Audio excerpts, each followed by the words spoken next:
Hello everyone, this is Borika Binks and welcome back to Let's Play the Great Ace Attorney Chronicles, where we are continuing on in the 5th case of the game, The Adventure of the Unspeakable Story. We are in the 4th part of the trial, and gosh, do I hope that's the last part.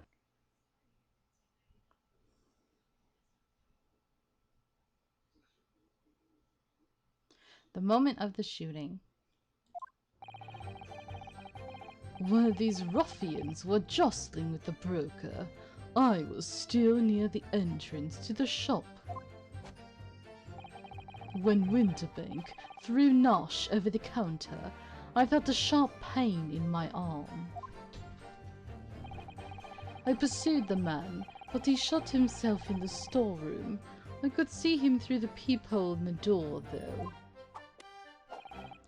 The accused, in a black coat, shot the man in the back as he was trying to flee to safety.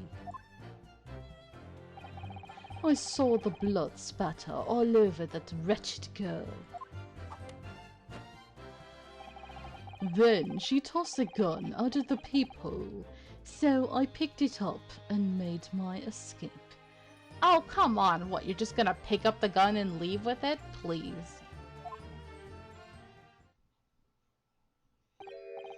Good gracious, this is quite extraordinary testimony. You claim, sir, under oath, to have clearly seen the defendant pulling the trigger. Sir, I'm sorry, Judge, but nobody gives a dang about being under oath. As long as they're trying to protect their own butt, they don't care.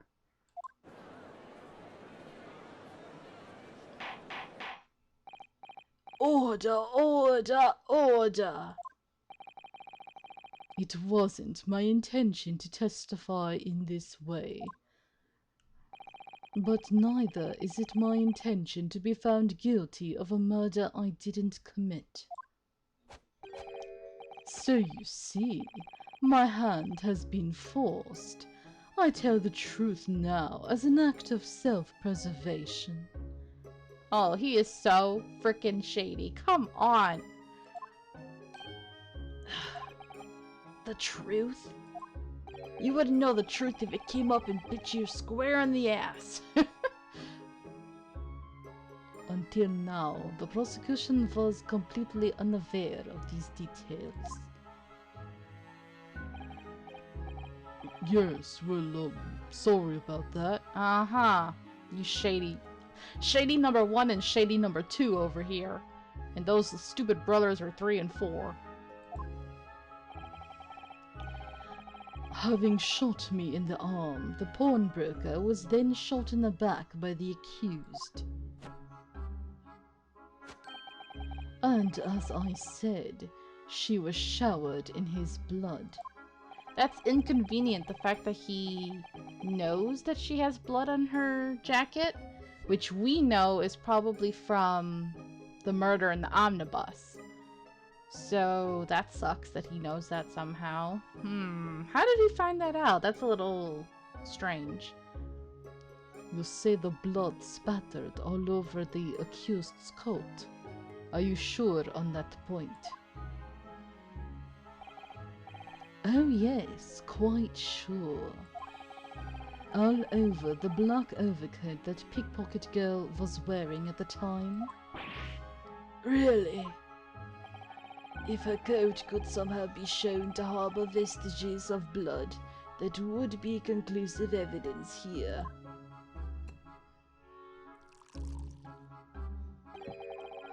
Such an investigation is entirely possible, my lord. What? You guys have technology now? Yay! Only very recently, a German scientist has developed a technique to identify human blood. Oh, so you'll accept that, but you won't accept Iris and Sherlock's inventions? Come on, man. So here's to true science, not some amateurish detective's dubious foray into the world of chemistry. There's nothing dubious about Shelley's work. His ideas are all sound. Ideas are no use to us here. In science, as in law, theories must be proven before they stand. How dare you! In Germany, the technique has already been employed in the courtroom as the basis of evidence. Scotland Yard has a small quantity of the chemical reagent used. With your lordship's permission, Okay, wasting the wine as usual. we could shatter all vestiges of doubt within minutes. This doesn't look good, Bruno. Why not? Well, we know, don't we, that there's blood all over the front of Ginny's coat. If they tested with their chemicals... Oh, help! Oh, help? What? Why did they have him say, oh, help? He could have said, oh, darn, or something more realistic. Oh, Schnapple crackers, or something. I don't know. You're right. I was forgetting what happened yesterday. Yeah, we saw it. Don't move, Ginny. I'm going to shoot. Yeah, we saw it firsthand. I mean, really, the fact it doesn't even smell? How do they not see it on the white part? That's what I don't understand. Or maybe we did see it on the white part and I'm forgetting. Maybe we did. But that's not Mr. Windibank's blood. That stain is from 2 months ago. That's Mr. Mason's blood, from when he was stabbed by McGilded, who was wearing the coat at the time. My lord, the defense objects to the test proposed by the prosecution. Oh, that's not fair. Overruled. Lord Von Zeeks, make it so at once. Dang nabbit. Van Zeeks, you pain in the butt. With pleasure, my lord. And while we await the results, the defense may proceed with the cross-examination. Dang it. Once they find that blood in the overcoat, Gina will be...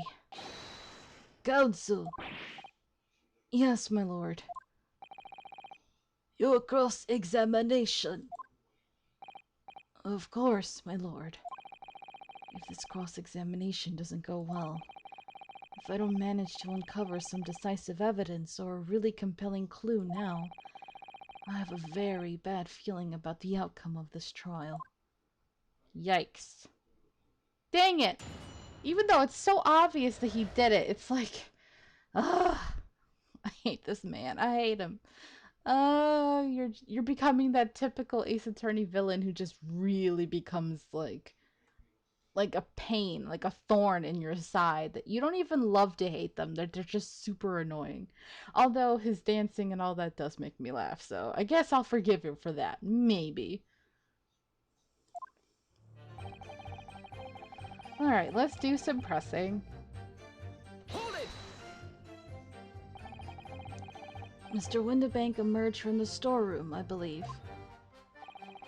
Ringo and Nash was scouring the counter when he suddenly appeared and flew at them. He already had the revolver in his hand. Fortunately, I wasn't too close. I've never been so scared in all my life. Yeah, we're just your regular mild-mannered burglars, that's all. We don't like violence. Says the pair who carry a gun. What do you mean when you say you were near the entrance to the shop? I was in the doorway. I was posing just like this.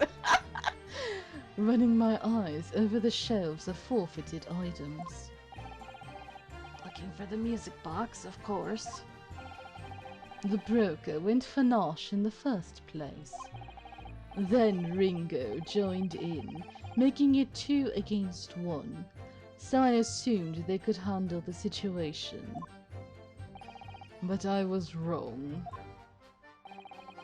I was trying to help me little bruv, but the old geezer chucked me over the bloomin' counter. So I pulled me gun on the old fella, and that soon made him scarper. The pair of you sitting upon the poor defenseless pawnbroker together. Shame on you. Sorry, Gov. I don't think they really care that much, but okay. When Winterpink threw Nash over the counter, I felt a sharp pain in my arm. Hold it! Okay. You mean that's the moment you were shot? Yes, though I didn't immediately realize what had happened, of course. Things crashed to the floor from the counter as the three men were brawling. It was at exactly that moment that it happened, so I didn't hear the gunshot. And the bullet went on to strike the calendar in the wall behind you. So it would appear. When I looked at my arm, I saw it was bleeding badly, so I rubbed my handkerchief around it. Seeing as I couldn't explain what had happened to a doctor, I had no choice but to wait for it to heal. I didn't imagine it would still be bleeding 2 days later. Did Mr. Winterbank intend to shoot you, do you think? Well now, I don't imagine he even noticed I was there, to be honest. Perhaps the gun went off accidentally. Anyway, it didn't quite strike home. When I pulled my gun on him, he tried to shove me out the way. And then he scarpered through that door out back. At which point, what did you do?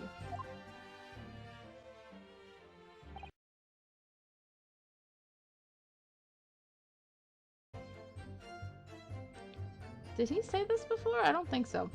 I pursued the man, but he shut himself in the storeroom. I could see him through the peephole in the door, though. Hold it! You mean you chased after him?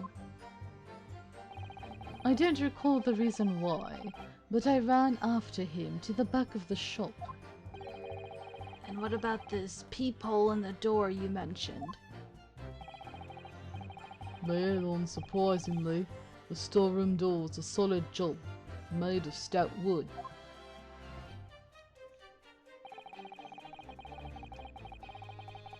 But there's a small opening in it about head height that lets you see what's what in there from the outside. Actually, I should know that, shouldn't I? I'm surprised we haven't talked about the peephole much, actually. I looked through it myself that night.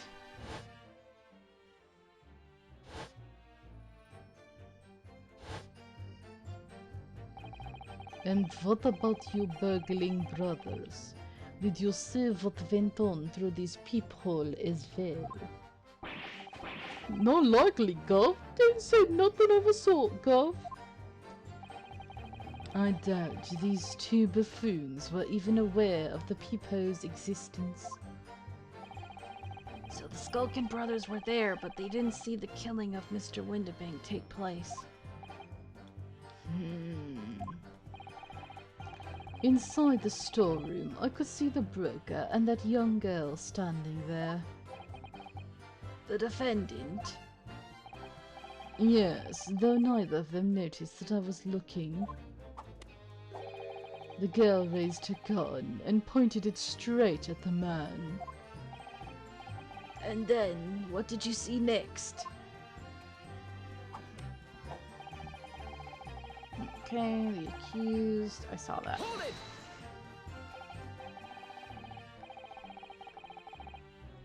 Yes, when the crime was discovered, the defendant was found with a gun in her hand. But that was Mr. Winterbank's gun, from which only a single bullet had been fired. And as we've already established, Mr. Graydon, that bullet was fired at you. Ah, but no, it wasn't the broker's gun that the pickpocket girl had when I saw her. Yes, the bullet from Winterbank's gun grazed my arm. And yes, the Skulkin's gun grounded the detective. But this was another gun entirely. A third gun. You mean your gun? The broker's gun was not the murder weapon, so clearly there had to be a third firearm involved. In other words, the accused must have had her own gun with her at the time. Objection! But no other gun was found at the scene.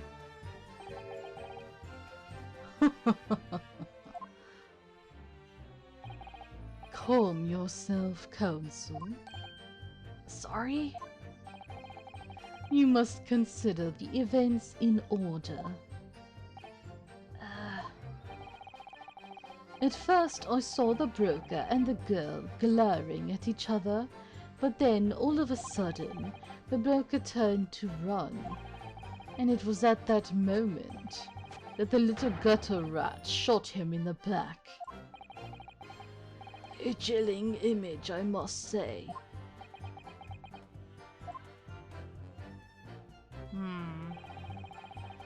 Okay. Hold it! I don't know yet where we're going with this. All over her. Yes, through the peephole, I saw it clearly. Of course, the stains are invisible now, what with the coat being such a dark color. But I assure you, that garment is sullied with the victim's blood. Well, it is sullied with blood, that's for sure. But it's not Mr. Winterbank's blood, is it? No, that's right. It's Mr. Mason Milverton's blood from when McGill stabbed him 2 months ago.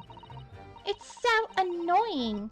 If they'd only accept Shirley's chemical analysis, we could prove that. But they won't, so unfortunately we can't use it as evidence to support our case. Bother. Aw, little Iris. Okay, then she tossed the gun out of the peephole. Why would she do that? See, it's just weird. You're weird. Hold it! Did I hear you correctly? She threw the gun out of the room? That's right. After the broker fell to the floor, she started walking over. Over where exactly? In the direction of the storeroom door to where I was watching. Of course, I quickly retreated, and then the girl dropped the gun through the peephole onto the floor on my side of the door. It doesn't make any sense. But why on earth would she do such a thing? I couldn't tell you. Perhaps she was hoping to distance herself from the murder weapon. But then she's still next to the body. No. No, you liar. Without thinking, I went and picked it up. I suppose I was worried about just leaving it there in case any more tragedies took place.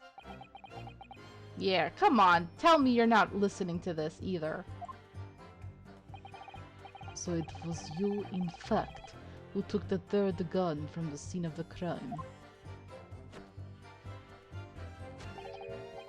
Yes, it was yours truly. This is a lot of bullshit. Oh, I hate him. I left it clear up. You mean clean up? To my lackeys and left. Clear up? We made a bit of a mess around the counter, so Mr. Whistle and Float here told us to tidy up. He thinks he's our bloomin' mum sometimes. Well, I was paying you enough, by God. Tell me, Mr. Graydon, when you left the pawnbrokery that night, was it by any chance with the second disc in your jacket pocket? He's not gonna admit to that. You little toe rag! Oh, uh-oh. Somebody's angry. I think that's our inspector. You're like a bull at a gate, aren't you? Oh, he's mad, all right. Whoa, whoa. I guess technically I have to click on this one. Whoa, what's going on here? Excuse me. Gentlemen. Oh boy, what's going on here?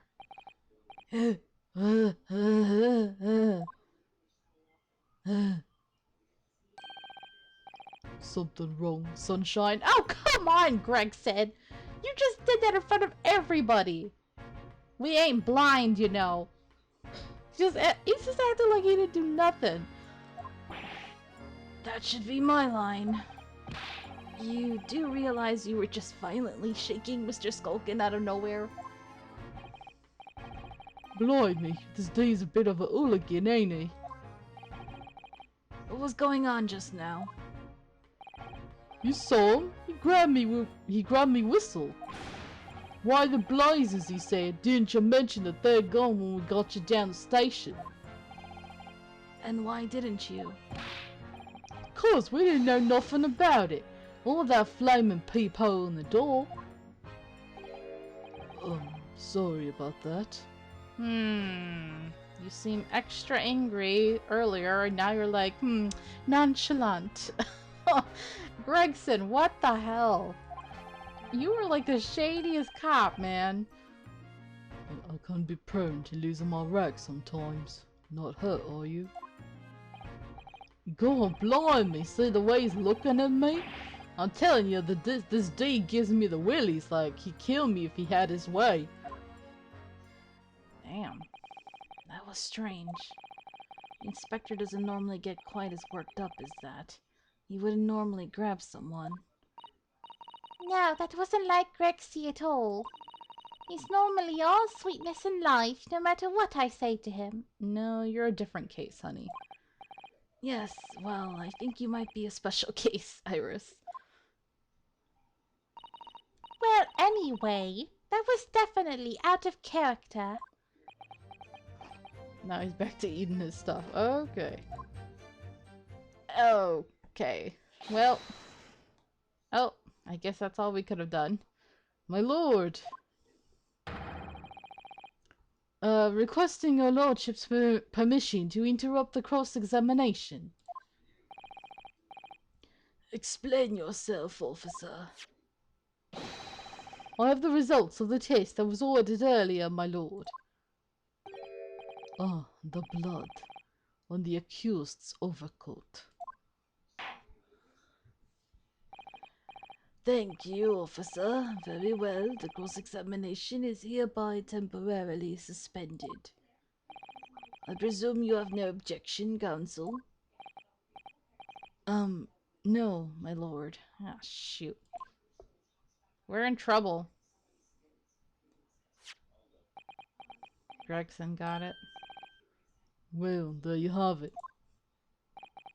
The report, please, Inspector. Yes, sir.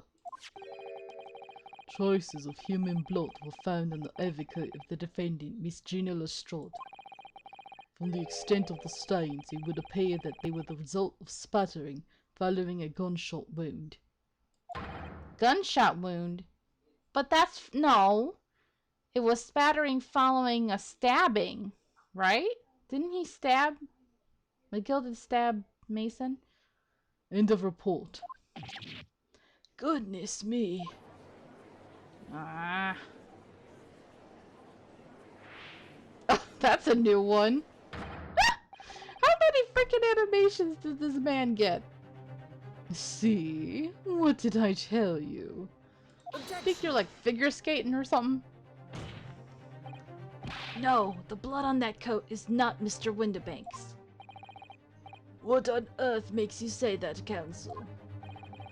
The coat originally belonged to Magnus McGilded. Just before his coat was deposited at Windibank's, McGilded had fatally stabbed Mr. Mason Milverton. So the blood on that overcoat is the blood of the brickmaker from the omnibus case. Objection! Well, the dead cannot speak. Isn't that right, my Nipponese friend? Sorry. 2 months ago, in this very courtroom, did you not argue fervently for McGilded's innocence? And yet now that the man is dead, you brand him as a murderer. Your conduct shatters any shred of respect you may have earned for yourself in this country. Oof. Oof. Oh, yikes. Yikes forever. But that was... I call it a bally disgrace. Treachery, that's what it is. How to determine whether the blood on that coat is 2 months old or not? Even a stereoscope couldn't help the answer to that problem pop out. It can't be done. But... You used Mr. Holmes' specially formulated chemical... Mr. Holmes is a detective, not a chemist. Would you put such faith in a chemical formula devised by me, for example, when I'm a communications officer? I held out Piroski to starving boy, and he ran away crying. What? What are you talking about? Sherlock Holmes is barely more than a figment of the public's imagination. His name carries no weight in this courtroom. No weight at all. Damn. How could you say that? Dang it! That pisses me off. Do you know how much of a fangirl I am? Do you know? Alright, sorry.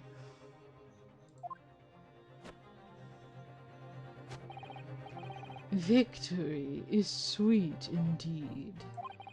This proves that my testimony is the whole truth from start to finish. How do you arrive at such a conclusion, sir? As the witness said, the accused's coat was spattered with the blood of the victim. The only way Mr. Graydon could possibly have known that fact is if he saw it happen. In other words, his testimony is solid, and the conclusion is singular. It was the accused who shot the victim in this case. That is the whole truth. Damn. Okay. As much as I normally would love to continue and go a little bit further, I'm gonna have to leave this episode right here.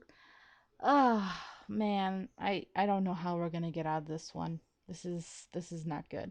But thank you so much for watching. I hope you're enjoying this, and I really hope we're getting ever closer to the end of this case. So thank you for watching, and until next time, have a nice day. Bye.